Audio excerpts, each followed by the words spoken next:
as we continue toward the 2024 NBA draft, I want to talk about another area where this draft is relevant, where Hmm. it speaks to where the league is going and where it very arguably does not suck. Welcome to Chucking Darts, a podcast of informed, rigorous, reckless, harmless, speculative, and fun predictions about the game we love. You can call me Chuck. This episode is early in the 200s. I'm recording a lot of these in a row, but I'm excited today because Brian Schroeder at Brian J NBA returns to talk about the power wings in the 2024 NBA draft. Brian does a lot of great work on his Patreon where he makes posts. He did a post lottery mock draft recently. He has your board is about, you said almost done. You're almost there. Yeah, I mean, I'm through like the main guy. I'm in the 20s now, and I wanna have at least some kind of blurbs out to mid second, Yeah. you know. And Brian, And if I've you got followed him, stats on almost everybody. I just gotta get a few more overseas guys. and he's been doing draft work for 10 years now, more than 10 years. I mean, like semi-professionally, this is year seven. Year seven. There you go. And he's been known by other names in the social media sphere, but he is at Brian J NBA now. And I'm very excited to have him back because we both like some power wings in this draft class, and power wings are where the NBA appears to be going. Everyone has wings now because there's been such a wing influx over the last 10 years. And naturally, the idea would be that you want to get ones obviously with length, but the ones that can win physical battles and ones who can generate a lot of power through their core and through their torso, whether that's on a drive, whether that's containing drives, whether that's fighting through screens or what have you. And so this draft has a lot of candidates, more than you'd think for such a derided class. And so the first one that we want to talk about is Isaiah Crawford, Louisiana Tech. And this is one that has not been, I mean, there are people who know who Isaiah Crawford is, but if you follow mainstream draft analysts, you won't hear a ton about him because he goes to Louisiana Tech that's in Conference USA, which, even Conference USA is not what it once was. No. He tore his knee twice in the year 2021. One was at the tail end of his freshman year, and one the next time was shortly after he returned, tore it again.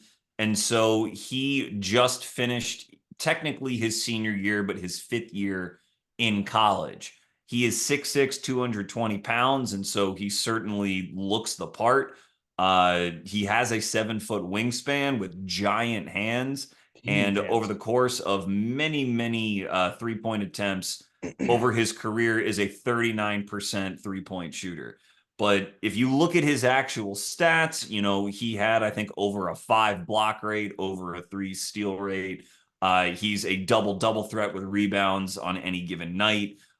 He basically controlled the entire game as Louisiana Tech's obviously best player. So for a guy who can fill up the box score to the degree that he can, Isaiah is very attractive to a lot of teams with that frame and with those shooting splits. So, Brian, with that just sort of broad background, what pops the most on tape when you watch Isaiah, and why do you think he's a first round talent? It's the team defense, his ability to read. I mean, I've looked this up. The two guys he profiles most like statistically are Jalen Slauson and Vince Williams, who are similarly kind of overlooked 4 year guys. And Mm-hmm. Slaw, we'll see if the shot actually comes around and he's able to get minutes. I think he probably will, but Vince I do Williams too. certainly has. Mm-hmm. And Vince is a guy, he really, just the way he plays and he makes reads, he's not as good a passer as Vince is, like a live ball passer. But I think he'll have a similar role to Vince, but 2 inches taller and longer and a better athlete by every conceivable measure. Mm-hmm. Vince is not an explosive athlete. And so, like, I think he can do the Slauson stuff, the Kenrich Williams stuff, the Vince Williams stuff, but just as he's so much more dynamic. Like he can cross the paint and get to passes that guys generally don't, especially in college, even in college where the paint is a lot more packed in. Mm-hmm. And the hands, like you can really once I saw his hand measurements, I went back and watched one of his games and I was like, oh yeah, he's got like huge, terrific. Like if he gets a paw in there, he gets it. And that is a really underrated ability for a role player, for like a guy who's going to be making defensive rotations, whose job is going to be to cover up people's mistakes and get in the paint and just get deflections. Like, that's going to be his primary duty on whatever team he's on. I really think he has like stand out. Like that is his NBA skill, and then everything else is the floor for everything else is so high that I really feel like if he can get on the floor, he's going to be effective probably pretty soon. Like I wouldn't surprise me at all if he's one of the 10 to 15 guys every year who have like a positive or mildly negative VORP as rookies. You know, the guys who don't hurt their teams. Mm-hmm. Mm-hmm. And he will not hurt you if you get him if you give him on the floor. I am confident of that. Yeah, so for those who, or I mean, most probably are Quinn, but for those who don't know maybe about Jalen Slauson, Jalen went in the second round last year and was I think a 4-year, maybe 5-year guy at Furman and is in the Sacramento Kings organization now. And Jalen stuck out for being, just a really explosive athlete and also, having very high IQ, but steal and block numbers were insane for him, for Furman. And what the question was for him going into the draft, the reason he was a second round pick as opposed to a first round pick was he was a bit passive in seeking his shot and his 3-point volume. He really had to work to like approach average over his career at Furman. And I think that's probably what he's been working on most in the G League this year. We'll see if he can crack the Kings rotation next year in his second season. Vince never had that struggle. Vince got threes up at VCU, and that's why in his second year, I mean, not the only reason why, because he was, a really, really good defender, very good passer, as you said.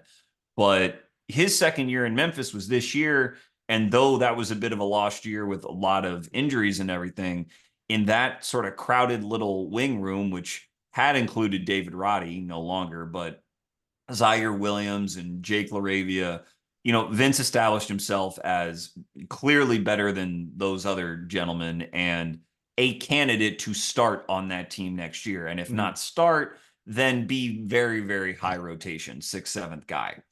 It's probably one of the only bright spots of this entire year for the Grizzlies was that they found out like that he's a guy, he's a rotation player. He should be in the rotation. Absolutely.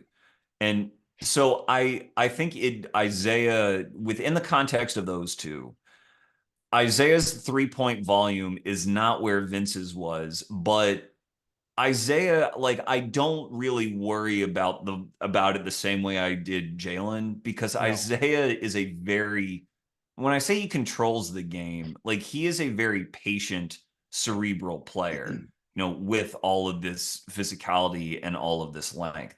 He does not really force much. And when he did force something, it was usually on drives, against, clogged paints, because the overall offense for Louisiana Tech wasn't very inspiring. And he still generally got to where he wanted to go. And if he didn't, then he could just rise up for like a 10-foot jumper. Again, no one's blocking his shot with all this length. And he was pretty comfortable.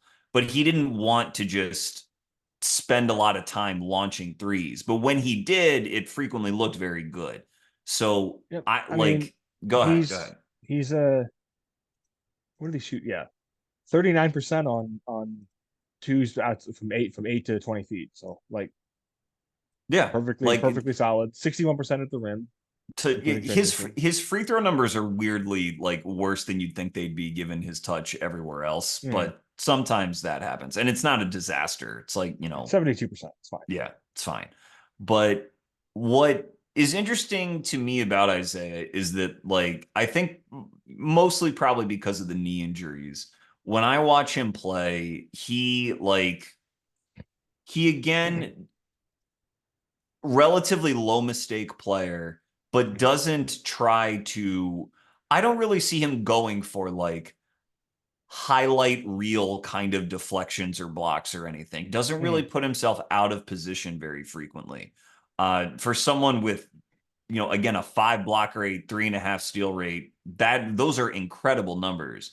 And he gets them by sort of I don't want to if I call it baiting, but he basically is like, I'm never going to be out of position. I Yeah, know that I can control you with my strength if you ever drive into me. And if you drive into me, like my hands will win. I will locate the ball, whether it's on the way up on a jumper or at the top of a jumper, or I bump you off your spot and it makes it easier for me to get to your shot. he's a man coverage guy.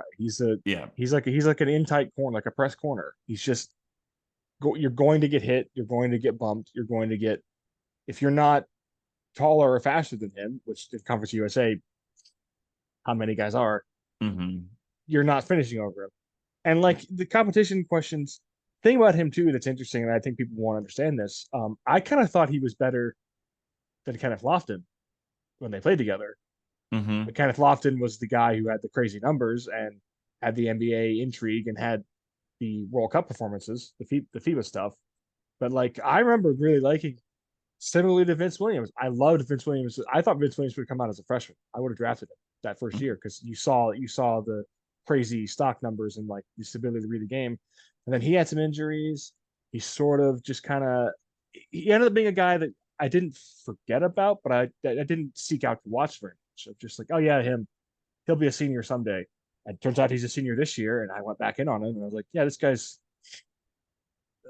almost an ideal role player for me in today's NBA. He's a 2-3-4. I mean, he's got the length, he's got the size.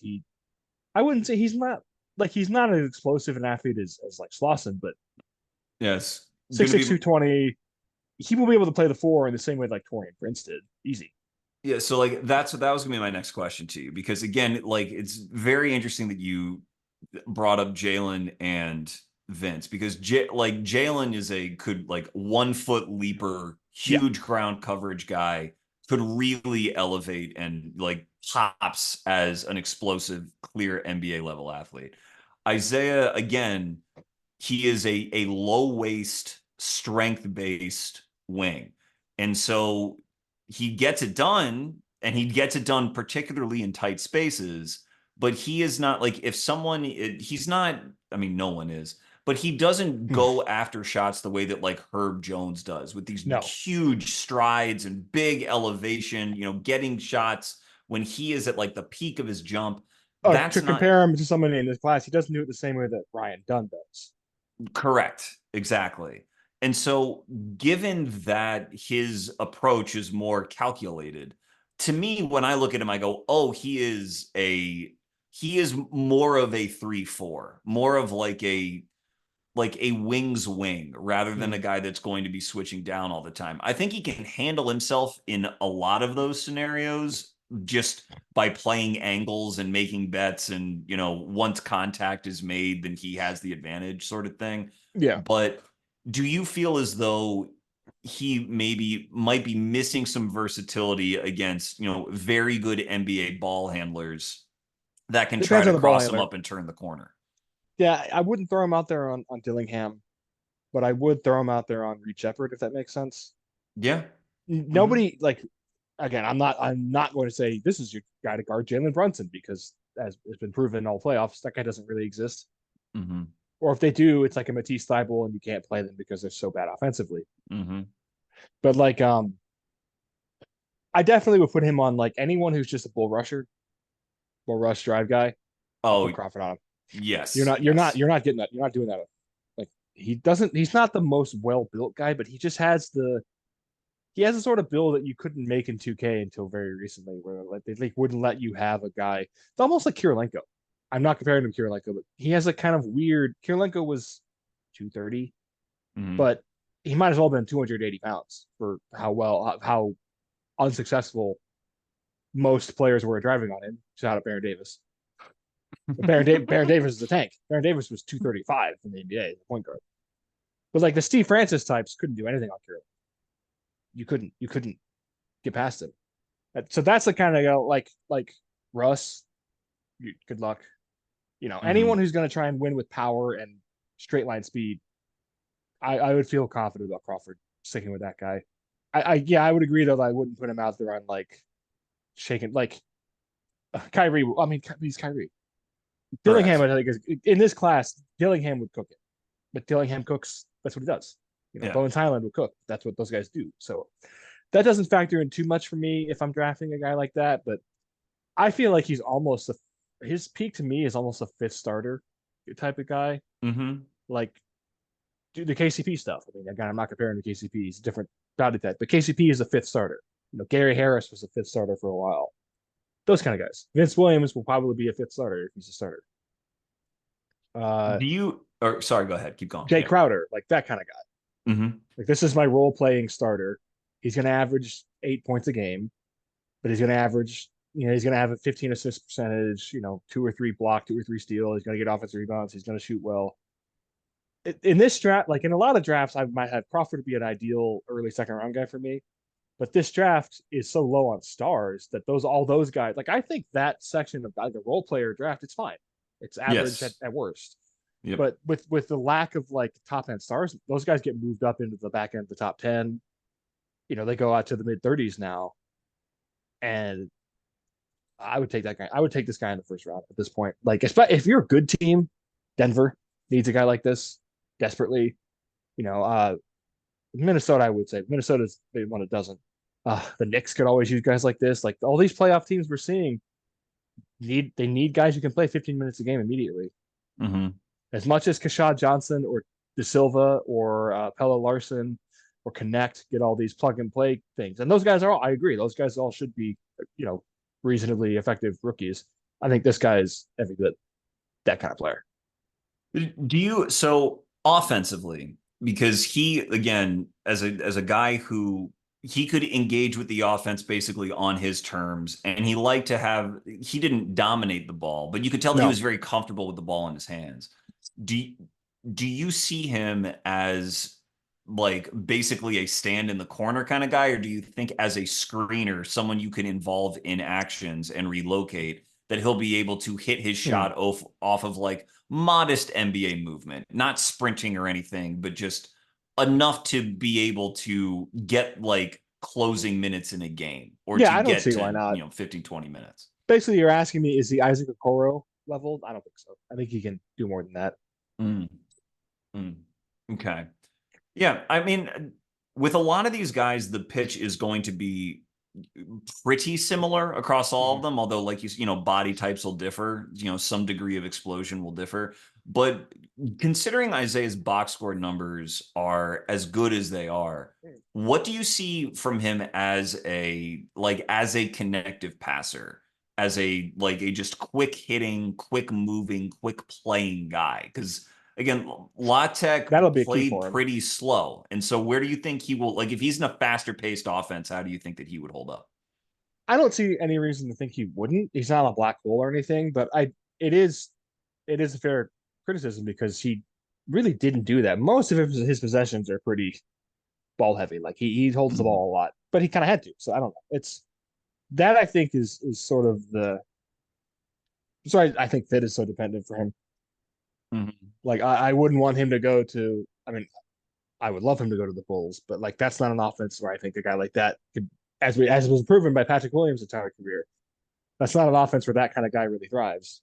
At least as currently constructed. We'll see what they look like in 3 months. I honestly don't know. Um, Mhm. but like that's you can't do that on the Bulls because that's what DeMar does. So, dude, all those possessions are gone, unfortunately. Um, and it's honestly it's better off if DeMar has them. But yeah, I think the Pacers I think could be an interesting fit for him. Mhm. Yeah. Of just got you need it. He's just in the, I don't know. I feel like I'm almost repeating myself with Crawford because there's so little about his game that doesn't translate to NBA role player ability that it's almost it to me it is almost like yeah this is an obvious selection for me. I don't really see why he wouldn't work. Yeah. Do you know what the status? Like, I saw. It's hard for me to discern on tape because I've jumped around on his games. But Hmm.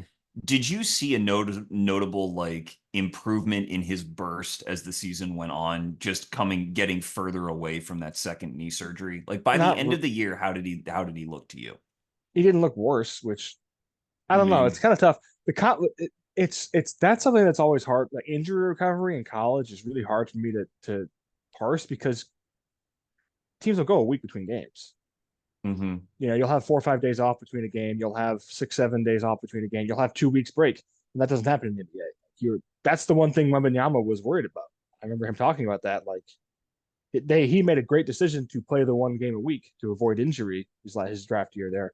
But I remember him saying even before he was drafted, like that's what he was preparing for physically was the quick recovery, to be able to play, 3 games in 6 nights. Like that's just not, especially got now Crawford played. He's an American, but like I don't think he was a shoe circuit guy, so he may not have done that before. So then I Mhm. think it's kind of hard to tell. And that's the sort of thing that I think your medicals will have to clear. But I don't. I didn't notice. He didn't look noticeably slower even from his first couple of years. Really, he's built up a little bit, so he's maybe a little slower. But I don't know. It's hard to tell because he was never a guy. It's why he's the kind of guy to knee injuries. Like if Kyle Anderson blew out his knee, okay, it doesn't matter. It doesn't affect his game at all. I don't think it affects Crawford's game that much. He's not a high riser. He's not a. I would say that's my biggest concern with him as a ball handler is he's not really a straight line burst guy at all. Mhm. Mhm. But I guess he doesn't really have to be. He's going to be attacking closeouts and cutting and doing that stuff. It doesn't really matter. Yeah, I guess and we'll finish up on him, but I think if there's a couple areas I'm paying attention to, one, it is you mentioned the ability to attack a closeout. Like, I want to see with NBA space, obviously, he's going to have more space, which is nice, Mhm. but him getting to the rim and like finishing very well, Yeah. I you wonder if he's going to trend. Like he's not a fully below the rim athlete, but he's sort of on that border, I think, by NBA standards. And so just what his finishing looks like and how consistent it is. I mean, again, we're projecting him to be sort of a low scoring guy. You mentioned, less than 10 points a game, but there is a sort of distinction between someone like Vince who can get threes up and, Yeah. therefore earn more and more and more minutes versus someone who's down the spectrum. The other thing I want to pay attention to is his ability to rebound outside of his area. Not because I don't think he can do it, but because in La Tech, I didn't see that a ton because in that conference, spacing isn't insane. He can basically set up box his guy into oblivion and then just sort Yeah. of clear space for himself to rebound. And so I want to see how that happens too, because against 5-out offenses, you're going to really need to be able to do that as a supporting guy. Yeah. So, yeah. Yeah. That's Um, another thing we've seen in these playoffs is teams not like, I mean, aside from Josh Hart, how many role players have tried to box anyone out these plays? It seemed yeah. crazy to me. Jaden, J-Mac has. Mm-hmm. Mm-hmm. J-Mac's had a great postseason. Yeah, and like Aaron Gordon can, when he's Yeah. not jumping over everybody. But yeah, yeah, yeah, yeah. A lot Yeah. of lackadaisical defensive rebounding in these playoffs. And maybe that's That's something this class as a whole can contribute in some form or fashion too, there's a lot. with There's a these lot of guys we're box talking out. about. There's a lot of box out specialists in this draft. Yeah. Yeah. Even Um, guys who we won't talk about, like Isaac Jones, Tyrese Samuel, like they hit people. Those kind of mhm. guys. Yeah, there's some beefy boys this year. Tristan Enaruna. Yeah, I wonder if Tristan's gonna is he out of eligibility in Arena I or think does he, he I have think another I year? think he is. I think he is. But I Okay. honestly though at this point I kind of stopped guessing. I thought Hunter Dickinson was out of eligibility. Nope. Uh, He avoids having to get a real job for yet another year. well, this is his job now, Yeah. given the Yeah. realities. Um, okay, cool. So you want to talk about another one with sort of a circuitous route here with multiple, I mean, not just injuries, but scares in Tyon Grant-Foster, Grand Canyon. Um, I'm sure you're very familiar with Tyon's story. Why don't I just kick it to you to give some background on, Oh boy. Okay. yeah, He's go for it. And I'll he's fill like in. he's like an inner city Kansas City kid, came from a really rough upbringing, was not a was a juke. He had to go to juke. I think academically he wasn't eligible for a lot of places, but a JUCO guy Hmm. dominated physically because he, as I'll talk about, has basically the exact same physical measurables as the Thompsons.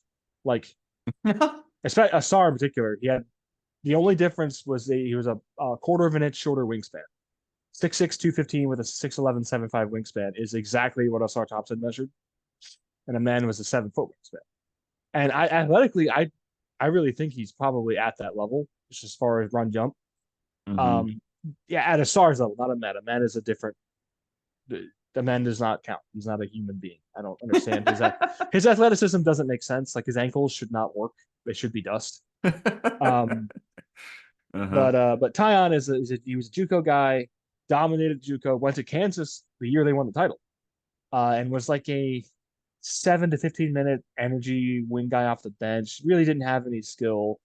Probably could have stayed there. I think he would have gotten more play, but I think he rightfully was like, well, I've got a title. I did what I want. I want to go. I think he pretty much openly said, I want to try and make the NBA. So he transferred to DePaul, Yep. had his highest scoring half as a college player in his first half, hit a big three, Yeah, and 9 points then in the half, I believe. Yep. had some sort of heart incident in the locker room at halftime and had to be resuscitated multiple times. Obviously, he was out the rest of that year. He was working out with Christian Brown and other Kansas area guys in that offseason and had a second minor incident of some kind and was basically told he was medically retired from basketball. He was 20, 21 at that point. Uh, Basically didn't do anything for a year and a half and then decided he wanted to try playing basketball again. Got cleared medically, had a pacemaker removed, as far as I understand. And as far as I have heard from NBA sources, that his medicals they're not clean. That's obviously an issue, but he's got no, like, it's like Keontae Johnson last year. There's no lasting, like, he has been tested. Grand Canyon, if nothing else, has resources, and they have been Mm-hmm. monitoring his blood pressure and everything, and he's average 23, 24-year-old. Like, there's nothing, whatever that was some kind of anomaly. So it sounds like he's fine medically, which is the case for him. But he went to Grand Canyon this year, the only place that gave him an offer. They're kind of the island of misfit toys. Mm-hmm. What they're doing over there. Luke War was there, all these weird guys. Dennis Evans is going there next year. That should be interesting. And he was, I mean, per minute, one of the best scorers in college basketball. Absolutely dominant physical presence. Just drove on everybody. Got to every spot. I actually think the shot it will be fine, solely because he was low 30s on, like, he was taking like Lucas, like pull ups, double covered, coming around screens. Like, he's not gonna be shooting those in the NBA. He shoots spot ups. He should be fine. Yeah. Um, got to the Keep foul line going. like at a insane, like, at the rate that an NBA player playing college should get to the foul line. Where it's like, I am a better Exactly. athlete than all of you. You cannot guard me one on one. Yeah. So when you like, I just laugh trying to talk about Tyon. I mentioned him in another recording that's going to be coming out soon, but so double dipping here on TGF. But when he is 24 years old. Because Yes. of all these medical delays and because of COVID and all this stuff. He turned 24, I think, in Now, March. that's less of an issue than it is in this class. Another class. Connect is 23 and a half. This is Guys like this the is Silva's exact almost 23. I mean, right. uh, And so this is and tr this is an tr older class. traditionally, I think one of the persistent skepticisms about guys who come out who are older, usually like 22 is old for a given draft class, Yeah, but not this year. like it is a proxy for the idea of, oh, you were not good enough to make the NBA until now. And Yeah, most of the time, the reason someone's not good enough to make the NBA until now is because they're not athletic enough. And it's like, well, have you put on some strength? Have you now started to separate Chandler yourself from your competition Hutchison. playing down? Chandler Chandler Hutchison. Hutchinson. He's Yeah. a perfect example of that. Yeah. He didn't get an NBA shot until he started magically shooting 38% from three as a 22-year-old. It's like, turned out that didn't mean anything. Yeah. And in Tyon's case, like, I can't stress enough that not only is that athleticism not the question for him, but there's a chance that he, in terms of a guy who operated on the ball, is just like the most athletic guy in the country in college basketball this year. Yeah. And when his last 7 games, I think he was drawing 11 free throws a game. And in Grand Canyon's 2 NCAA tournament games, one against St. Mary's, whose defense is no joke and is not in the habit of hacking people, and then against Alabama, he he I would drew go ask Alabama, the players on Alabama, if that guy's an NBA player, is what I yeah would say. he He put the fear of God to them. He was, he drew 30 free throws across those 2 games. yeah. 30. And he, in those 2 games, combined for 9 steals and blocks. Like, it is a level of physical presence that just put your jaw on the floor. I mean, I really do not think I'm overstating it. He looks like Asar Thompson, Yeah. where Asar Thompson had these moments too. I mean, they both did, but there's moments in OTE where Asar had like Rob Dillingham on him. He was just like, "You're not scoring it." Mm-hmm. Tyon did that to Estrada and Sears and some of their bigs. Like anyone he got on in that Alabama game, it's just like, "You're not scoring." Well, and for This is it. someone who spent so much time away from basketball, you would think Yes. like, well, his feel must be really low. And he has some like brain farts, of course, like anyone else would. He can be caught, ball watching He or can whatever, get get back back cut cut. pretty bad. But his screen navigation like looks better than you'd think it is because he can just go through people and get around people because of his athleticism. And the timing on his help at the rim is really good because he just spends all his time in the air because he's such a ridiculous athlete. Yeah. He can just elevate and wait for the ball to leave someone's hands and just say, boop, see you later. And he presents one of the most fascinating cases in any draft that I can remember, because I don't know of a guy, certainly not this old, but like an upperclassman who is this athletic. Like Obi Toppin was very athletic. He's not this athletic. There's one guy I can think of, and it's another guy who basically lost two years of development. Brandon Clark. Well, there and Brandon, obviously, he is still in the NBA. He had We'll see injury how he problems, looks, yeah, after the injury. But when like Tyon is probably, he wasn't on combine scrimmage rosters for some reason. I don't know if that's he kind of got promised sort of situation or what the politics are behind making those rosters. I don't know. But what I do know is that when you look at the draft and you look at like, well, what sort of player do I want to bet on, or if I miss on what sort of player do I want to miss on?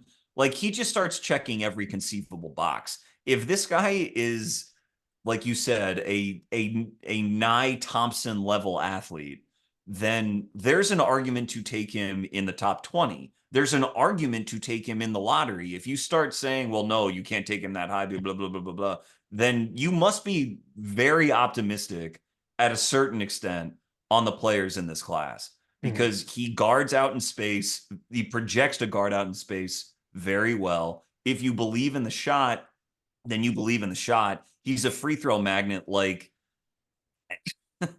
there is part of me that just wants to put him in the lottery and just say, boom, right there, take him. Yeah, I do think that missed time will hurt him. Yeah, I mean the argument is sort of. I mean he's sort of two other guys. He's kind of reminded me of a little, although he's for different reasons. I mean Peyton Watson is 4.5 years younger. Right. But Peyton Watson, he has that kind of recovery skill. And then honestly, one of the guys I keep seeing it when I watch him is like, what if Javonte Green was as tall as Javonte Green thinks he is? Like, what if Javonte was actually 6'6", which would be a terrific NBA player? Yeah. I mean, Javonte made a real difference for the Bulls this year. Like they were a better team when he came back Mm-hmm. after he recovered from his injury. He should be on the roster next year because he's awesome. But like, I can see teams being scared of the age and the medical history to go miss him out of the first round, but he's got to be a top 45 pick in this draft because nobody within 10 or 15 picks of him is going to be in his galaxy athletically wherever he Right. gets taken. Right. And that includes like Osu Ighodaro, who's a very good athlete. If for some reason Misi falls, then maybe Misi, but like he's a top 10 athlete in this class, probably top 5. And And that's and with and some he and good he, and he can athletes. operate, like legitimately operate on the ball. No disrespect to Yeah. Oso, who does a lot of like hub playmaking, but Yeah. like as an outside in like Dribble driver pat, and playmaker. Yeah. drive and kick. Yeah. Oh, so Yeah. it's not a drive and kick guy. No. And so like I don't know. It could be a bet I really, really, really make in this class, but it's just sort of like no one has ever been in this position before. No Yeah. one's missed this much time before. I also have concerns about him missing that degree of time, but then you're getting into, well, how valuable is it to get into the NBA by age 21, 22, and how does your body develop learning NBA movements on an NBA court versus on an NCAA In court? some And ways, you could almost argue, kind of like Clark, that he's almost a blank slate then with I a lot of that stuff. and Because he may not have had time to learn truly bad. Because it's not only that the basketball age, his basketball age is probably, I would say he's at like he's in like maybe a sophomore, like basketball experience and age wise, because Hmm. not only did he miss this time in college, but he didn't play in high school at like a high level, Yeah. and he was a JUCO guy, which is a very different game.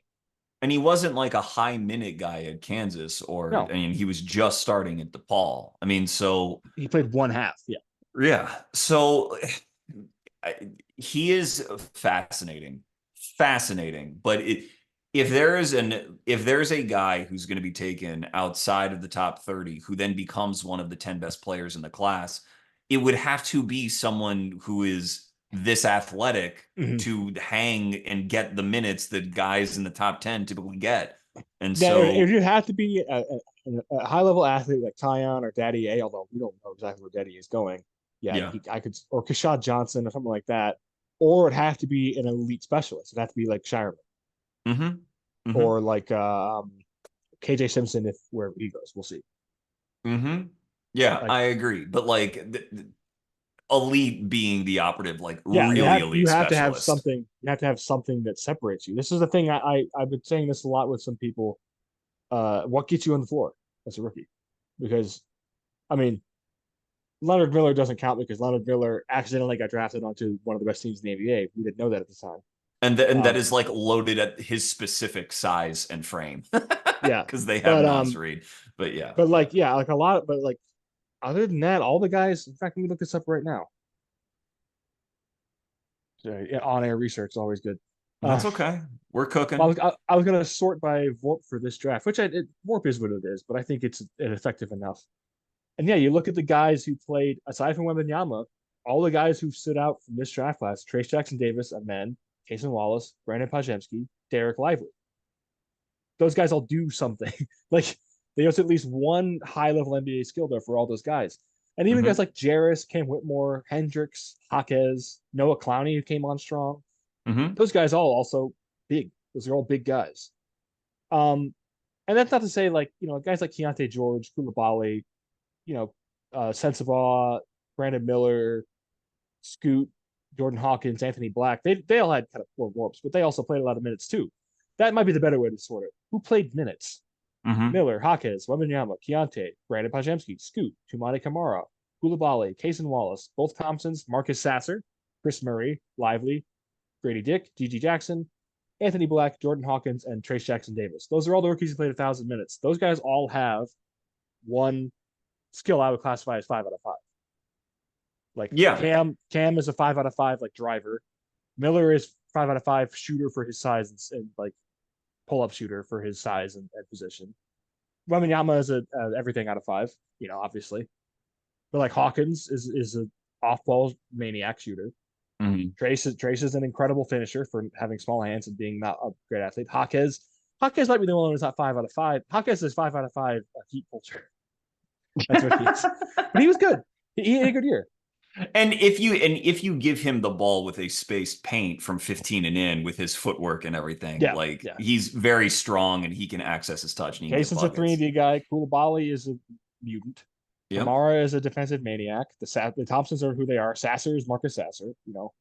Maybe Chris Murray, but the Blazers won't. No, and he only, I mean, yeah. But like, and even so, most of that when there are things that, so, like, for example, Jordan Hawkins being, the off-ball shooter that he is, part of what makes him such a great off-ball shooter is like his pop time and his release is physically extremely impressive. Like Yeah, he may not be the world's most incredible athlete end to end, gets but great in that, clearance like, on his jumper. right. Like it's incredible how athletic that release is on his jumper. And just Tyon, I don't like, we could compare him to lots of theoretical specialists in this draft. The design is not to say whether or not he is a top 10 player, but just that he is truly anomalous. He Mhm. not like you won't find a guy like him in every draft class, certainly not given his circumstances. And so I will be a fan of whatever team ends up with him. That's Yeah, all. And even comparing him to Isaiah, you know, hard to compare because their situations are both so unique, but Tyon is a different level of athlete than different Isaiah. level. Yeah, Different, like just entirely different level. Tyon And is a so, 90th to 95th percentile NBA athlete. yeah. At his And at 215, 220, he would have like, tested high 30s vertical. like you feel Isaiah's imprint on a game when you watch it. You feel like Tyon's presence on every possession, and Mhm. it's just it screams NBA stuff to me. So I mean, they had Alabama in that game. I They just know couldn't hit that free was a throws. lot of fun. And Yeah, Alabama was the Final Four team. Like, because yeah. Alabama was very good actually. And yeah, that's a real thing too. Not to continually toot Nate Oates' horn because I think he gets enough of that. But you could tell in that game, like they didn't know what to do with this guy. So And SEC team with like several like very good team all year, and they couldn't understand him. They couldn't figure him out. And so, like, and for example, one of the ways in which he is still quite raw, you mentioned like sophomore sort of basketball age, is like on drives, he will leave his feet without quite knowing what to do, and Mm-hmm. he'll be liable to turn the ball over, which is fun. Like in the NBA, it's not that that problem goes away completely, but he'll be in a more structured system where he Yes. will know his reads and his options after a coaching staff is able to work with him. Like, I'm not terribly concerned about stuff like that, given everything else that he could theoretically provide to a team that is of real, like real value. Look at So Derek Jones in these playoffs. exactly, Like Derek exactly. Jones is not making. Again, I'm not. Although physically, that's not the worst comparison. He's just 30 pounds heavier. Mm-hmm. But Derek Jones is not. Derek Jones has like three options when he ever catches the ball: shoot, pass, drive. He doesn't do anything else. He's not making reads. He's not out there defensively. He's making reads, but with the ball, when he gets the ball, he's not making decisions. He's not thinking. He's just going. If you can get Tyon in a role like that, he's gonna put some hammers on people. Like Mm-hmm. he is so aggressive going down there because he knows. I think he almost plays with like it's like he got a second lease on life and basketball. He's Exactly. just It's like, like I this don't is give a found shit. money. Yeah. Like It's I don't like care. here we go. Like exactly. Yeah. Put me down, knock me down. I don't care. Yeah. And Which like I think that is when I said Javonte Green. That is the Javonte Green factor because Javonte Green plays basketball like if he doesn't give 100% effort, everyone he knows and loves will be killed. Like he's playing basketball like over his shoulder. There's like someone's got a gun to his dog's head. Like Javonte is a lunatic, and that is always an endearing player type to me. Ron Holland's kind of like that in this class. Well, yes. Ron's is more I'm going to kill your dog. I won't say who, but I got a text during the FIBA the U19 team Ron was on where he was playing at the tail end of a 40-point blowout and he was knocking like Taiwanese kids over, like clotheslining them. And somebody texted me and said, he's going to cause an international incident if they don't get him out of the game. Like, this guy can't be out here. He's a lunatic. I love Ron. That's funny. I love Ron too. Ron's number one on my board right now. I love That's Ron. understandable. But uh yeah, and like, but I mean, Ron is different because his role will be different. But for someone like, if we're talking about role power wings, then that type of mentality is another separator. It's Mm-hmm. just like another box to check about when a coaching staff is whatever, in whether it's in G League or in training camp or whatever, it will always stick out. And that's Yeah. my thing, is that Tyon will always stick out. And that's why I think he's going to get a lot of opportunities. And I'm rooting for him because how can you not root for him? Yeah. Given, Also, he seems like a nice kid too. yeah, yeah. He's very So, positive. Well, speaking of another guy who plays that kind of lack of physicality is sort of my issue with Silva. Aggressiveness. My issue with Tristan da Silva. mhm. It is not my issue with my main man Jamir Watkins. Yeah, let's talk about Jameer. Go for it. Jamir is Take it going to away. put you in that fucking ground. That is Jamir's entire job because he was a perfect. I remember him at VCU of like that guy's pretty interesting. He's a good frame, athletic. Did nothing with the ball in his hands. Just didn't do anything. He just ran around. He did the Dylan Mitchell stuff. He just ran around and dunked sometimes. Like that's why I never liked Dylan Mitchell. That's why I never liked, aside from those first 2 or 3 weeks where he looked awesome, like the Kendall Brown types of like Hmm. he Hmm. just he, you can do that if you're a center. You can just be a garbage man. You can just be like a finisher. You can lively. You can do what Lively does if you're 7 foot tall. But I don't even in college. It's hard to be that kind of guy at like unless you're playing at a really low level. Because even a guy like John Mobo, is like a craft finisher. He's got crazy. He's also got insane measurements, but he's got like a game. He's got a little hook shot. He's got like stuff he does in the paint. He's but just Yeah, being like and a he's like a manipulator, like yeah like a playmaker. Yeah, yeah, yeah. yeah.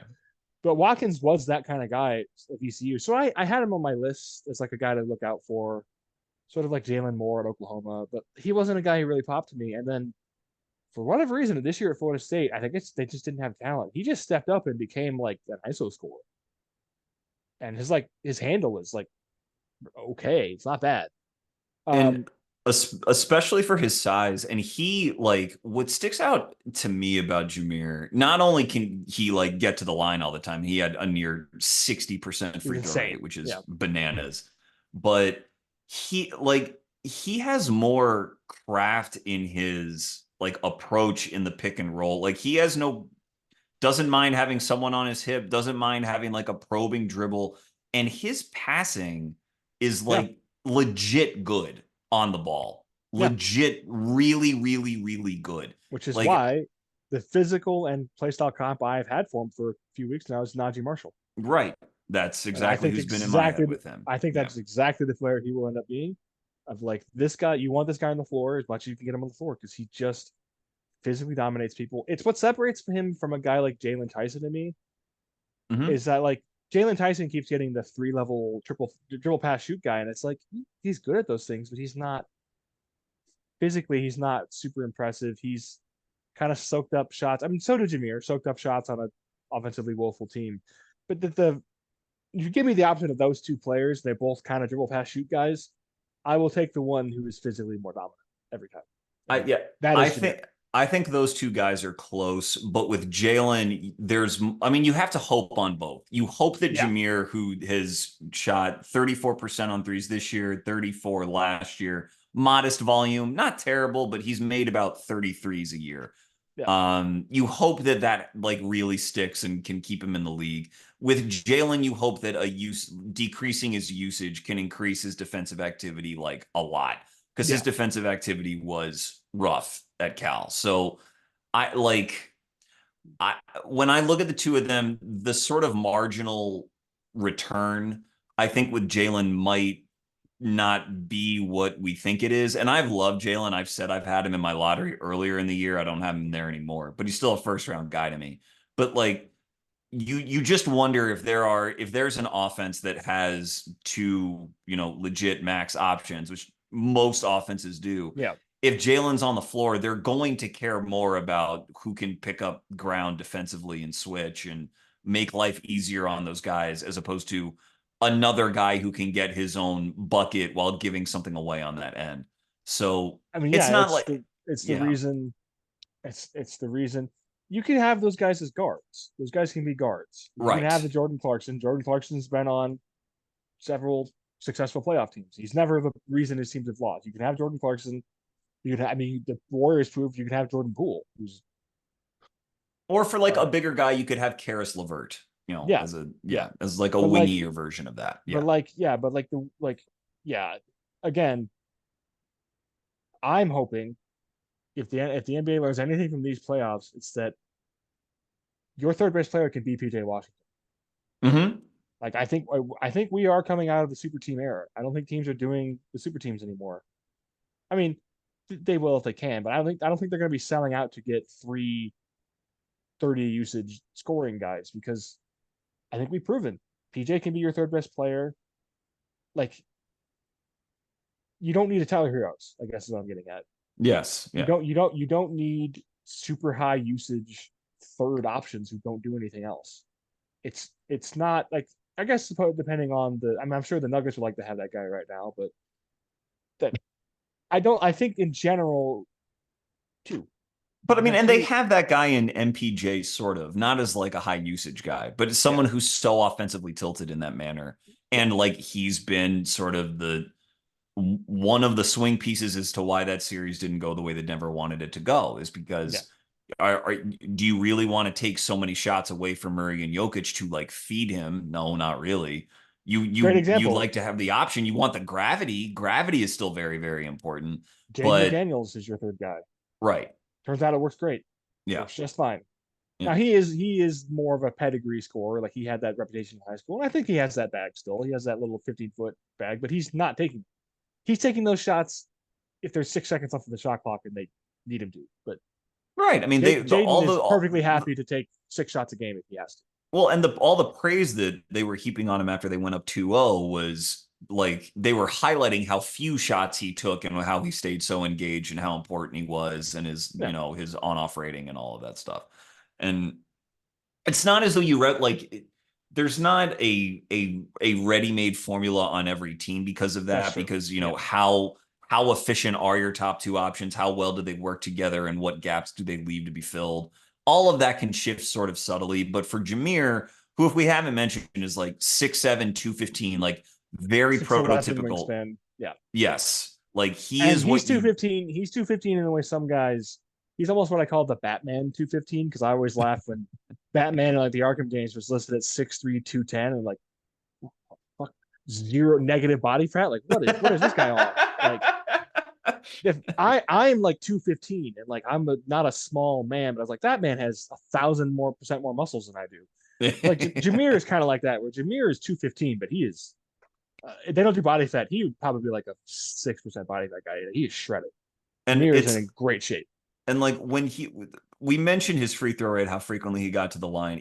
It was not like pretty. He was not like No, wrong footing guys having them on a string. It was, I'm coming into you, like you better figure out something to do about it. And it was like the old bowling pin, like animation effect more often than not. And he would still give himself a chance to finish his shot. Like he would stay maniac on offensive balance. rebound guy. Yeah. Put that guy like he third, fourth effort. Like yeah, he's just relentless. And He's a four. He's a 3-4. Like he could play the four. I have no doubt about that. but I also feel better about him guarding down than I A little bit. would like Yeah. Isaiah, just because I trust him, and he doesn't have knee injuries in the back Mm-hmm. in the rearview Mm-hmm. mirror and everything. But he had a 19 assist percentage and a positive assist turnover ratio, which, given the Florida State team Yeah. and the spacing that was on that team, like is really underselling like his creativity as a passer, like the velocity and accuracy he can put on his passes, his audacity as a passer. Like he will not be a guy who just stands in the corner as a fifth option in the NBA if he's good enough to play. If he Yeah. is good enough to play, then he will be able to do more than that. And that Najee was the same way when he was at Xavier. Like Jamir is very, very good. The shot has to be there, but I kind of think that even if the shot isn't there, he's another guy who will get multiple chances because guys who are not, they're just not in this mold every single year. You No. listed off the guys from last year's draft who got minutes. I don't know, like there are one and dones. Like Jarris Walker is extremely well built and everything, but I mean, I don't know that Jarris has Jamir's agility, like his lateral agility quite. And they're No. just, and when I think about upperclassmen wings from that draft, like my mind's pretty fuzzy, but I don't think there's anyone on, say, Jamir or Tyon or Isaiah's level necessarily there Not either. last year. I can think of. I mean, I guess he wasn't an upperclassman. Tari is kind of a guy who stands out for that to Well, me. and look at how Tari's performing now. Yeah, Like, and I loved Tari. Tari was. and that's right. We were I was right united to on do that. so. I was right Yeah. to do so because Uh, he's awesome. So and like again, you mentioned that Isaiah was in your first. I think Isaiah and Tyon were both in your first round. Is Yeah, Jamir in your Jamir's first like. round as I well? think he's like 31. I bet he will be because some guys will go back to school, Yeah. and he's just I such a delightful guy to watch. I just really enjoyed watching, which is great because that was a horrible team. yeah, Like when yeah. you talk about his assist percentage, you got to look here. I'm going to open this up just to have their true shooting percentage as like as a player as a team. Cam Corrin was a 64. Cam Corrin is solid. He went to Pitt. He transferred. Deontay Green is like a rolling big 568. Darren Green is a shooter 539. That's it. Hmm. 529 for Chandler Jackson, who didn't play that much. Baba Miller at 520. They had they had four guys who had an under 500 true shooting who played serious minutes. That's And Jameer was over 57, which yeah. again, given the circumstances, is just really, really hard to accomplish. I, we've said it, we've made the pitch. I have him, Isaiah, and Tyon all within about 10 picks of each other. I have That makes sense Jameer to me. and I have Jameer and Tyon in the first round. I think I have Isaiah just outside. But again, when it's all said and done, they could all be there for sure. Um, okay, you want to talk about Nique or Keshad? Who's on your mind? can talk about Keshad really quickly because he's the easiest. He's the single easiest evaluation of this entire class for me. Where it's just Mm. like just a big, huge guy who plays defense like a crazy person. Does he do anything on offense? I'm not sure. I would have him a lot lower than these guys because the offense I just don't think is really there in any He's meaningful way. he's lower as well for me, but he dunks. He had almost 50 dunks He as had a a lot of wing. dunks. Just insane. Yeah, he's Yeah. a classic. He is a classic late 2010s power forward. Where Yeah. it's like he's cutting. I guess the Aaron Gordon idea, but like, he's obviously not that level athlete, not that level prospect, but like he seems plug and play to me. And that like, can this guy play 10 minutes? Yeah, throw him out there. I don't know how long he's going to be in the NBA. He might be out 5, 6 years because the athleticism might sap, but guy's just been a really productive college player. San Diego State really missed him. No disrespect to Jay Powell, who had a good year, but they really needed that other. Well, they had lost Mensa too, but they really needed like the bulk up front to just body people. And Keshad was the most consistent. Him and Pelle Larson were the two most consistent guys on that Arizona team. Hmm. I don't know if they're the two best prospects, but Boswell and Previs aren't in this draft. And then like, Do you like KJ? yeah, I, Mm. I I was always kind of waiting for it to really pop with him, but he also went back, so it doesn't matter for this Mhm. class. That's not relevant. I want to see him with more usage. I want to see what he looks like with more usage. Um, but yeah, Keshad is just 6'7", 235, long arms, dunk guy. I don't know. 6'7", 235. Yep. He's 8%. I would guess he's 240, 245 also. He's huge. He's enormous. Like he seems like one of those guys. Brian Geisinger was on my show talking because he, was in person for Arizona at Duke because Mhm. Geisinger's an ACC guy. And he said like Keshad like wowed him just to be in his physical presence in Yeah, person. He was like, he's whoa. absolutely the Terrence Jones factor. I almost call it because He well, I called it can't. he called it the getting off the bus factor. Yeah, Yeah, the same exactly. idea. Yeah. All Yeah. these guys we talked about have that. Tyon especially has it. Yes. You're like Tyon, you're like, oh shit, who's this guy? And Um, but yeah, I call it the Terrence Jones factor because I came around my second year at summer league. I came at this the smaller gym doesn't have bathrooms. It's a practice gym, the right. Fox Pavilion. So the players use those bathrooms that are outside of it. There's a bathroom right outside the. If you're watching on TV, the door that's closest to the screen, the camera side, hard cam. Um, so I came out of there once. I was late. I was covering a Rockets game, and it was like the last game of the night. I'm pretty sure this was the same game where Montrezl Harrell had, I want to say, 18 dunks. It's a summer league game where like rookie Montrezl Harrell was out there. He killed everything. Like, what are you supposed to do against that? Um, but it was before the game, and they were singing the anthem, and I had to go to the bathroom. I went to the bathroom. I was kind of jogging back out. I came around the corner, and again, I'm sick. I was 185 at this point, but I'm 6'1", 6'2", 185. I'm not small. And I ran chest to chest to Terrence Jones, and I fell backwards like 2 feet. And Terrence Jones put his hand on my shoulder, went, my bad, and walked away. And the first thought that went through my head was, oh, he could kill me.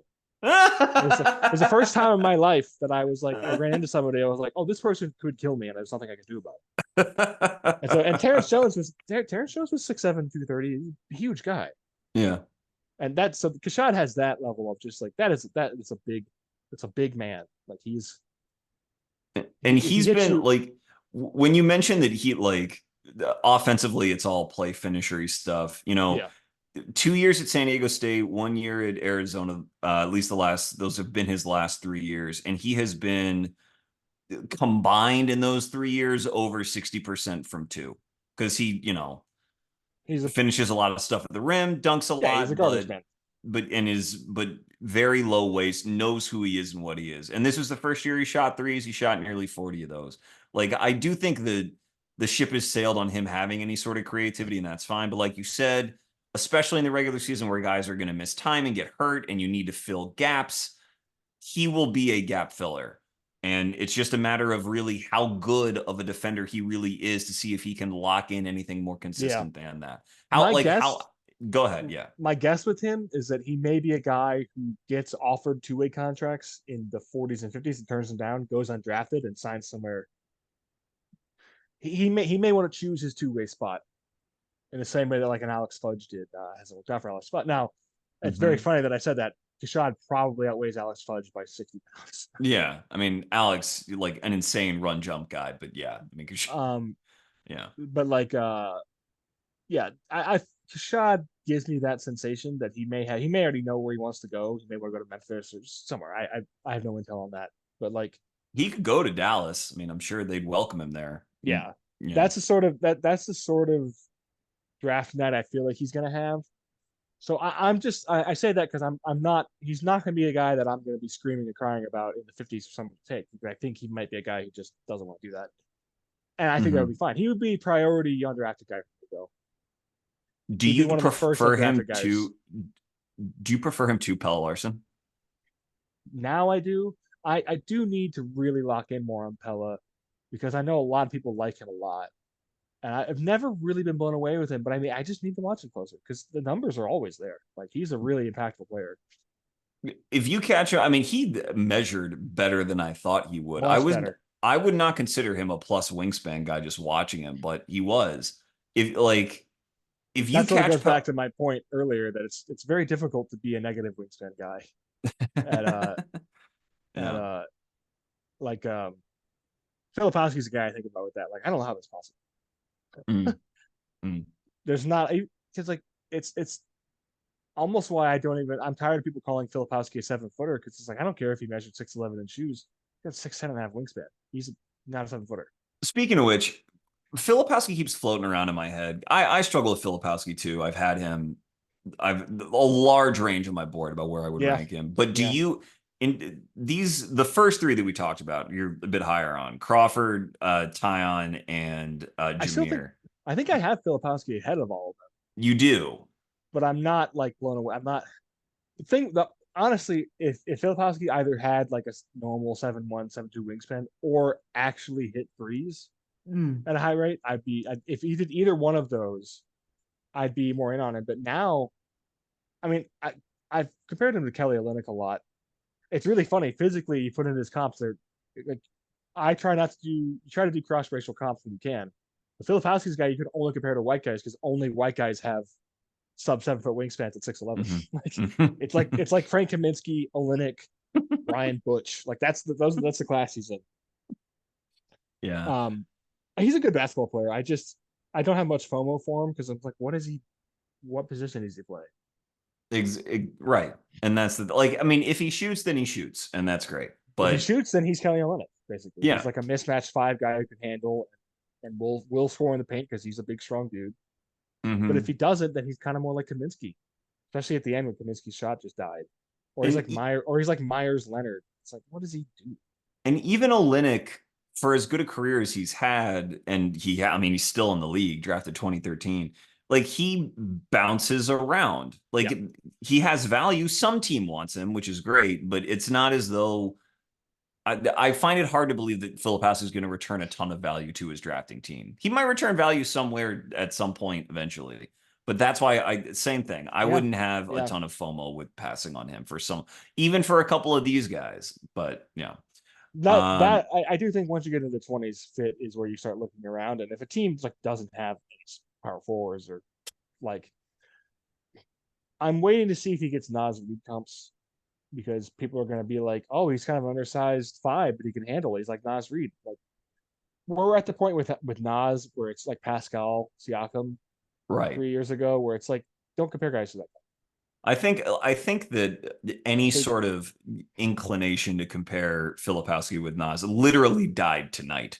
I mean, this was the night that Nas had his, fourth quarter for the Hall of Fame tape in Game 7. Like this is incredible. This is like a yeah, one of one. I mean, that's um, unbelievable what he did. yeah, So, it's I'm and fine. I'm fine, and I'm a big PJ Washington guy. I'm fine with that comparisons to that guy because there are guys like PJ is kind of an outlier in some ways, but there you can find people. I think you can reasonably expect to get someone like that at some point, yeah, someone who can do the things that he does. Whereas like Nas, Pascal Siakam, like nobody does that. right. Mobo is maybe the only guy in the last like 5 drafts that I thought kind of looks like Siakam sometimes, and he's athletically he might be there, but he's just very different, not Hmm. nearly as productive, and doesn't shoot jumpers at all, which Siakam did in college. Shot 15 footers a lot. Um, But even then, that's a guy who's like 70%. This is the thing. People like to say, well, if this guy's 70% of Siakam, is he an NBA player? Right. The Is he whatever like percent of Kyle whomever Hines? that Yeah, what does that always mean? it always irks me. Yeah. Yeah. Yeah. He's 40% of Hakeem Olajuwon. Okay, so he's DJ Burns. Like, what does that mean? Like, Yeah. yeah, Yeah. these guys are all stars and award winners because they have extreme outlier. Just don't compare people to them. Well, getting back to Keshad, how do you think Yeah, Keshad projects to guard down, like out in space? Again, I, same sort of Isaiah Crawford question. How do you think against really good NBA ball handlers? I like how he can get down this. I think he gets down the stance pretty well. I think he's so intimidating that, like, you really might just not have guys want to drive on. He's one of Hmm. those guys. Like, you come in that paint. That's why he might be a playoff player in some ways. You come into that paint, he's gonna hit you. You're getting hit, and I feel like that can deter people. Like, I don't know. There's only one Josh Hart. That's another guy. Even though I've made the Castle comparison to Josh Hart before, that's another guy you should really be careful with because Yeah. there's not nobody else like him really. Um, but like, yeah, I think Keshad. I don't know. There's a level between like I'm comfortable with this and I'm happy with this, and I think he's more on the comfortable. Like I'm not licking my chops. Like Derek Jones gets switched down on the guard. I'm like, whatever. He's fine. He's Derek Jones. Hmm. You know, Sar in this class gets switched down on the guard. I don't give a shit. He's fine. Kashad, yeah, it's I don't know if he's a guy I would put on an elite primary scorer. I don't know if if I'm as a defense searching for that matchup, but I don't think I would be afraid of it. I feel like he'd be fine. Yeah. It's just interesting to me because with Keshad, I mean, Crawford has better hands than Keshad does, Yes. particularly in like Keshad is just like I am a bull, like, and you Mhm. know, Crawford has a bit more craft with his hands. But in terms of guys who are more built to absorb strength-based drivers, and you see guys like this throughout the league. I mean, it going back to when the whole James Harden switch defense thing was going on in Houston, he could absorb strength in the post and hold up and use his hands to be basically at least a neutral defender, which is how Yeah. those teams worked. There are lots of guys who can absorb strength. And in the NBA now, where obviously efficiency is king, if you can just make anything contested, then you've more or less done your job. And if Yeah. there's a strength based driver running into you and you hold your ground, then you've done your job. I think that where the Unless you're playing against Jalen Brunson and you get a foul. A foul gets called on you. I love Jalen. I'm not somebody who criticizes or like looks down on foul hunting to an extent. Like there are some guys who Harden sometimes was a little much, but like foul drawing is a skill, and Jalen it Brunson is. has been good at that for literally a decade. So I'm not. But Brunson also has his pivots and reverse pivots and Yeah, up fakes. Like he has his sort of manipulation bag in as well. But like I think it means that again, zooming out, projecting forward as much as you can, that the all of the timing based drivers, all that's just going to increase because that's where the real efficiency is. That's where mm-hmm. you can create the easiest shots for yourself the most consistently that you can rely on. And so the strength based drive game will still be there for tertiary options and stuff like that, but it will take a back seat in terms of importance, and therefore guys who are more built to defend that way will also probably take something of a back seat in terms of importance, which Yeah, might be another reason why maybe we're a bit lower on Kashad than we are in the other ones. Um, yeah. because he's Anything pretty else on much him? just a power guy. Yeah, he's Exactly. That's my point. Yeah. Yeah. um. Well, just thinking about craft based and timing based drivers, this is another reason for me to have AJ Mitchell in the lottery or in the late lottery where I have him now. Yeah, I'm doing another. I got to do another film dive on AJ. I did one earlier in the year and haven't looped back. Like I'm impressed, but I also don't like. I know you really like him. Why if with a guy that good did that team in that conference not win more games? I it, they just weren't good. It's a Pepperdine thing almost, where like they With just like, didn't have but it. like Maxwell didn't have the degree of polish that No, AJ has.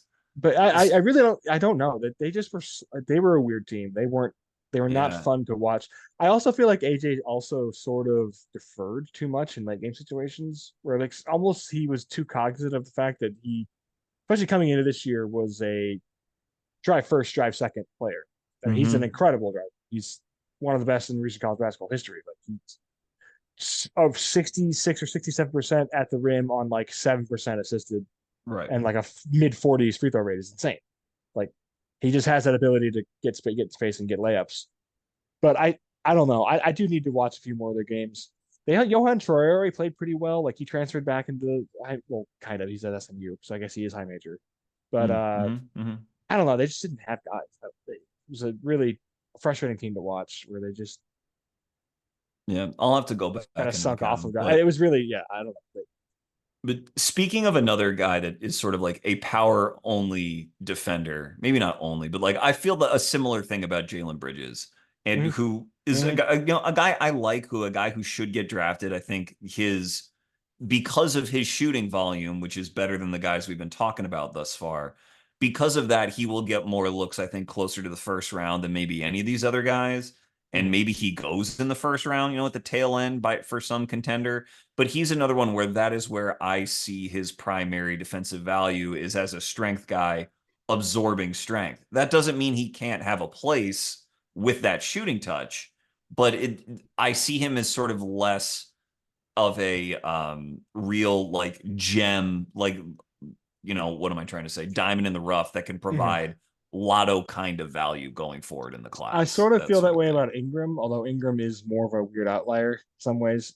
Yeah. Um, Uh-huh. I do think he should stay in the draft. I think this was this draft year though, because the shot finally started happening with Harrison For Ingram. Ingram, you mean? Yeah, Yeah, I would agree. and he's such a crazy weird passer. He's such a weird Yes. manipulator and great offensive rebound guy. Like he's a really strange, very rocky player, as I would call him. Like his strengths and weaknesses are very in and out. Like his I always say Keegan Murray, and he's turned out to be a good player, but Keegan Murray's like circle chart, I think in 2K is a circle. Like he's just pretty good at everything. Yeah. Where like a Hmm. guy like Harrison Ingram is really good at some. It's almost Kyle Anderson stuff. Kyle Anderson, or like uh Darrell Wright is a guy I think of like that, where it's like this guy's really good at some things. Edmund Sumner is another guy. Is Hmm. very very good at some things and very very bad at other things. And Ingram is like that for me, which means he might still have some like real low level like bench star equity. I just I've never It's fully the bought stuff. It's in. the stuff at the rim that I can't get Yeah, with yeah. him. That's what keeps me from being like this guy could be This like a first round pick because like I it's do believe in the 3-pointer. it's the He could Stanley be a Johnson weird stuff. 3-point. He could be a 3-point free throw like reverse guy. That's fine. But it's the stuff at the rim where I'm like, if you Yeah, can't finish at the rim, then I just and can't really get it's behind you. strange because he's big, strong, has big, huge hands and really long arms, and has touch. It doesn't make sense. Yeah. I've been calling it the layup gene. I know that's kind of a weird eugenicist way to phrase that, but like he doesn't have it. He doesn't have it. Where AJ Mitchell has it. Hmm. I mean, Rob has it despite his size deficiencies. Rob has great Dillingham. I mean, has great timing Hmm. as like a layup a finisher. Hmm. And then to segue to the probably the last guy we were talking about, Nique Clifford has it. Yes, he does. He was over 70% at the hoop. Why don't you talk about Nique? I love Nique, but yeah, Nique go is ahead. great. Nique is another great guy, a great example of a well, I guess not the same as Vince or Jose Crawford because he wasn't good in college, but he was a 4 star. I have like a almost like I almost scan 24/7 and on three and all these places where I right before the last guys I add to my database, which right now is at like 800 players for next year, which is probably too many. I'll cut out probably like 150. There's just guys that transfer that I had on before that I'm like, I'll keep this guy on here until he plays again, and then they suck.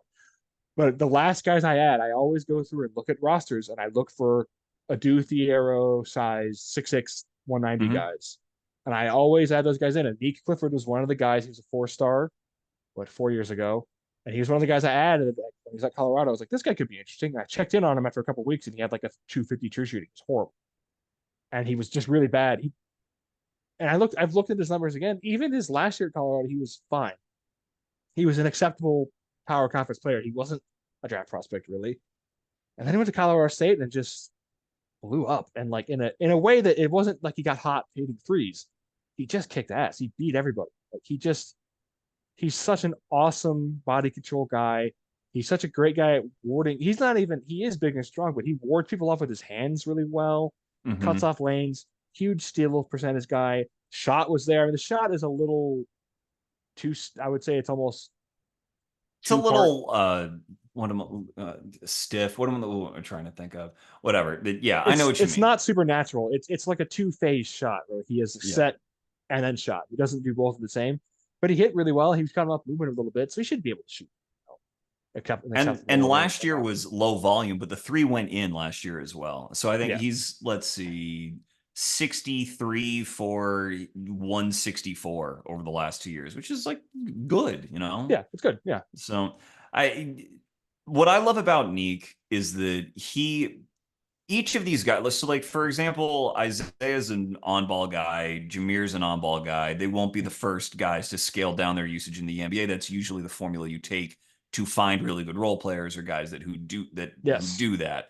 But Nique, not that way, and I think that's probably why some people like he's a second round prospect. Not to me, I have him very, very high I've had relative to him in everyone else. first round for like 2 months. Yeah, Yeah, but I think that he also like Jamir operates on the ball. Jamir develops habits on the ball, and I think that Jamir becomes a driver first and second because Mhm. he operates on the ball so much, and it will be a real adjustment to get that 3 point volume up.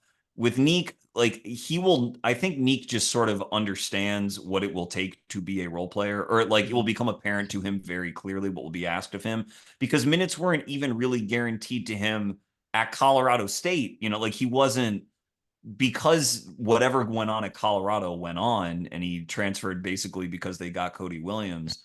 They he had to make sure that he eliminated all of the fat out of his game to begin Yes, with. yeah, And so I do believe that for someone as athletic as he is, again, 76% at the rim, almost 30 dunks, incredible rebounder, you know, offensively and defensively. And I mean, do you think in terms of technique that he is the best defender out of anyone we've discussed? Maybe Isaiah is better, but no, I think he's better technique wise. Yeah, yeah. Isaiah, like you said, I like you saying he baits people. He does do that, but sometimes you can't always like that can be a risky way to play defense if you're not Mm-hmm. Anthony Davis. You know, if you're not the greatest athlete of all time, basically. Um, yeah, Nique is much more consistent. Like his defensive consistency slider is like a 95. Like he's just every game I've watched of him, he's doing the same stuff, and that's to me that's a sign of a great role player. Is like 2 for 8 and 6 for 10. It's almost like you can't tell watching the Yeah. tape. You wouldn't be able to tell which is which game because he knows. And like you said, the usage thing is real. Like that is a I've noticed that on and on. Very few guys have let's say under 18 usage are actually Mm-hmm. NBA players in college.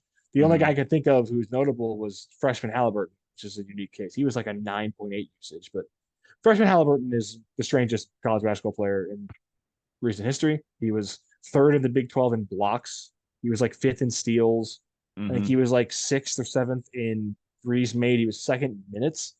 He basically never had the ball, and he flew around. It's crazy that rookie freshman Halliburton was like a super impactful team defender. Once, if you've seen him lately, um, Yeah. Yeah. I love Reese. He's my second favorite player in the league. But I mean, yeah, he knows what he is defensively. Um, he's tall, Trey Young. Um, he's a better rebounder. That's a positive. He's a decent rebounder, but like that's He's it. also a better shooter, in my opinion, than Trey. Yeah, true. But But I'm yeah. talking strictly defensively. He's Yeah. Yeah. uh, Yeah. Yeah. Yeah. a little bit more impactful because he can actually get his hands up and get contested rebounds Yeah. and stuff. And he can cover ground. Like yeah. Yeah. Yeah, but yeah, I think Nique is. I don't know how I got to that tangent.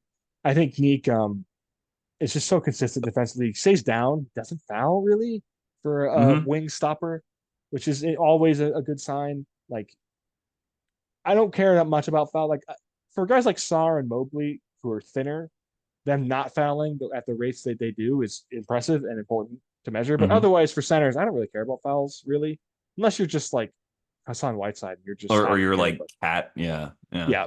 yeah, yeah. The type of fouls is important. But like I've never cared. I mean, Jaren's foul issues have hurt him in some ways.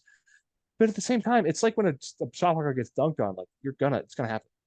I'd rather you, it's also something that you would really assume that you grow out of. Like yeah, every coach is going to stress it in the same way, and like yeah. it'll sink in sooner or later. You know, Most of Jaren's fouls are not. They're just big man fouls to me. yeah. Yeah, he doesn't. It's not like Jaren jumps at everything and flies over people's heads and like concusses people. He doesn't have crazy dangerous fouls. He doesn't knock people over. He just gets touch fouls. But Hmm. you're a rim protector. You're supposed to get those. I mean, Klingon actually, that's the one of the things about him that I am impressed with. He's not a big for a big lumbering guy. He didn't get caught out of position that badly. Although I'm willing to attribute that more to the all world college defense in front of him. To him Hmm. having to him, I'm willing to contribute that to the entire team being 6'5" or taller. Uh, because like Caravan for being as slow as he is a solid defender, I think Tristan Newton's like pretty good guard defender. I Cam love Spencer, Tristan. I love Tristan, top 40. Yeah. Yeah. Cam Spencer was fine for the kind of player he was. You know, he played Hmm. defense well. And then Castle is a freak. Castle's an awesome. Castle's the best perimeter defender in this class. Hmm. I feel very confident about that. No disrespect to Ron, who tries hard and plays hard. He's solid. But Castle is like a that's the reason he's a top 10 pick. He's the deflections monster, absolute, just a It savant. it's definitely what his theory is to go that high, in my Yeah, opinion. Yes, it yeah, has like that is what pops out when you watch him is how he can take really good drivers and just make them go where he wants them to go yeah, into like a no-win situation every time. yeah. Yeah, I agree. Yeah. But But I think Nique has some of that as yeah, that's well. what I say. Yeah. Nique is when I say Castle's the best perimeter defender, I really think Nique is on the list. And Nique Tyon, provides he provides weak side rim protection in a way yes. that Castle doesn't. I mean, he probably if Castle were in college, as long as Nique is, he would get there. But Nique can really do that. I mean, he can really get up off of two or Castle either also individual was foot. not put in that position. He was the tip of the spear guy. Right. So he Right. that guy, that guy doesn't get Patrick Beverly could probably block shots, but he never does because he always wants to be out front on the net. Like he's he's the tip of the spear. And those guys don't get blocks. Like that doesn't happen really. D'Anthony Melton didn't get them, even though I know for a fact he can. I've seen him. I've seen his college tape. I've seen him intercept. I've seen him back up to the rim and transition and catch a lob out of the air. He's a freak. Um, but yeah, Castle's not that kind of guy. But yeah, I would say. So let me look here. Let me look at my top group. Who I think the best perimeter defenders in this class are. I would say Castle. I would say Nique. I would say Crawford. I would say Tyon, Ron Holland, Hmm. Would you Cody say when he's Sar, even though Cody. Sar, Yeah, does but I'm a little not. bit of That's not what I'm everything, but getting for. Cody when he's yeah. healthy, I think could be that. Hmm. And then Carter.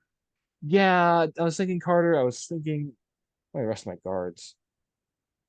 I mean, Shepard is fine. I don't really think of him like that. Jamal Shed, Yeah. obviously. Jamal Hmm. Shed. If you're an on-ball guy, Jamal Shed's here to make your life hell. Um, Beekman, I'm not crazy about for that. I don't think he's that. I mean, he's just so small. Garwe, if he's in the class, obviously, but Yeah. he's Yeah. a completely unique. I kind of think he should stay. I thought he'd I think you stay in. stay in Oh, you because do? I think I want to hear some feedback on what teams think about him because he was kind of awesome in scrimmages.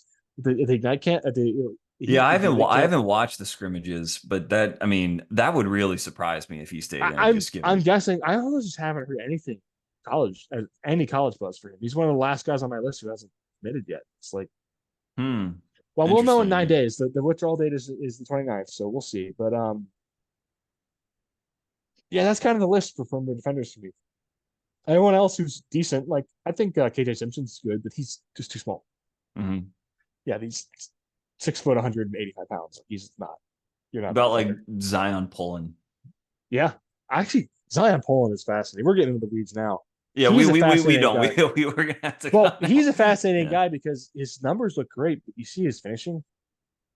Like I'm not a huge like I think he's a nice player. I Yeah, kind of like him in the same way I kind of like everyone on Florida, but like it's yeah. only they'll be on a summer league roster. That's My really favorite guy nice. in Florida is honestly Tyrese Samuel. I like Tyrese a lot. because he's Yeah. just a big, huge guy who moves crazy, but he's like no skill. Yeah. But yeah, he'll be a summer league guy. But Zion's the exact kind of guy where it's like if I can make that guy as mid 60s finisher, it's like I'm probably drafting it. He's like he's good at Mm-hmm. everything else, but yeah, Mm-hmm. Mm-hmm. that's the difference between a guy like that and a guy like Tristan, who is a good finisher and is good And at everything else. and like when you talk about foul drawing being a skill, I mean, Mm-hmm. Tristan has no peer in this class as far as that goes, in my opinion.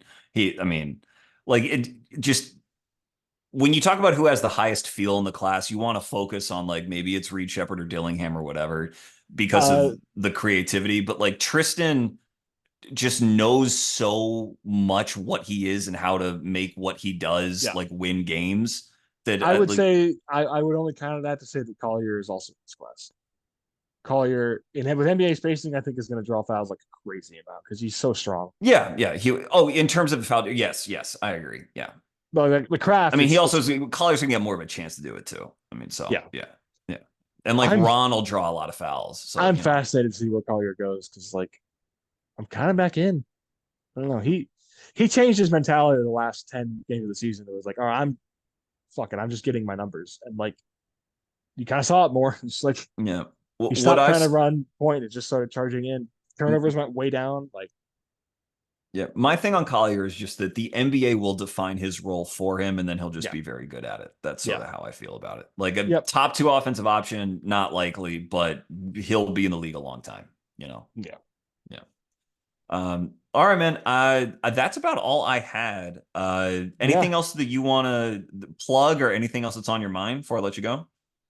Not really. I mean, there's more guys I could always talk about, but I think I've got the main guys here that for, especially for power players. I mean, like Alex Tui's kind of a guy I've had on the back burner of that group for a while. I need to go back and watch him more. I liked him a lot when I was watching the NBL. I tend to watch the NBL for like the first 3 weeks and then college starts and I just forget about it. But Yeah. Tui's like a big dude. He's built pretty well. He was an interesting athlete. There's a few guys like that in the NBL, but Henshaw next year will be a guy that's interesting. I want to see if Lachlan Oldbrick plays more. That dude's a brick shit house. I'm going to be watching it because Rocco Zakarski's a top 10 pick. So next year, I feel Mm-hmm. confident about that. He's a tank.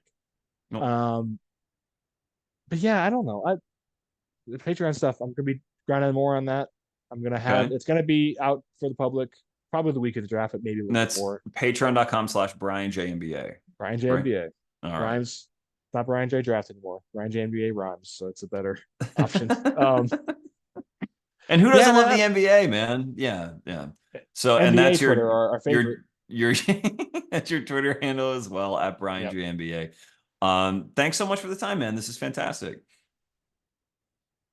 Anytime. And thank y'all very much for listening. This has been Chucking Darts. It's okay to be wrong about sports. Find your dartboard and start chucking. Thank you.